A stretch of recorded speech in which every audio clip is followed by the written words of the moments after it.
We will do everything to ensure that the results of these elections are the true results. Once there are no irregularities, then there's a pathway to victory, Norton declared. He noted that while APNU underperformed in Linden, where unofficial results suggest Wynne may have dented the party's long dominance, Region 4 remains the key battleground. Norton blamed that Linden shift on a lot of money being pumped into the community, but said it would not last, vowing that APNU would regroup and regain Linden. We're well aware that the government really ostracized Linden and that the level of poverty in Linden is very high. And unfortunately, in these elections, a lot of money played its role. And I think Linden might have been the victim of the money that was circulated. On reports of low voter turnout in several areas, Norton acknowledged it as a concern, but not an alarm.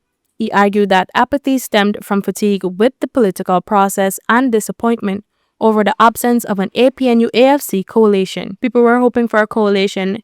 When we didn't get it, some felt you couldn't win without it, he said. Norton drew parallels to 2006 when the party lost ground but rebuilt its base. To return stronger by 2015, he insisted that APNU can do the same again, promising to fill what he described as a vacuum in Linden and close the gaps in future elections. Let me remind you, in 2006 in the stronghold, we went down and we did work and came back up by 2015.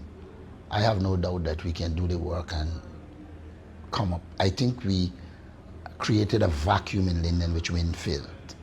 We will close that vacuum. He highlighted APNU's improved performance in the quarantine compared to 2020 and underscored that Region 4, traditionally a stronghold, remains the party's strongest region yet to be fully declared. If we continue on this trajectory, we will win, Norton stressed. Pointing to the statement of Paul, his party is actively tabulating as they prepare for the next phase of the electoral process. Vice President Barjagdio meanwhile said APNU's losses were of their own making, pointing to what he called a serious political miscalculation.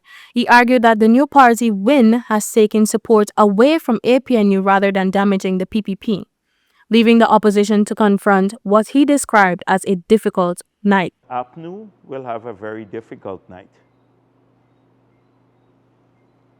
They will have a very, very difficult night.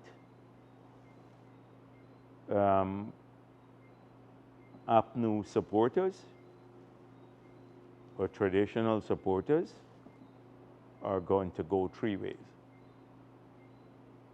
to the PPP, to Wynne, and to some will remain with Apnu. And that party will have some serious introspection to do.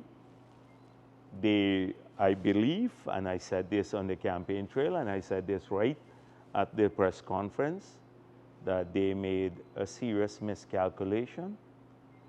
They were hoping that Wynne will damage the People's Progressive Party and somehow lead to a minority government. Faith Sandy, Guyana TV 9 News.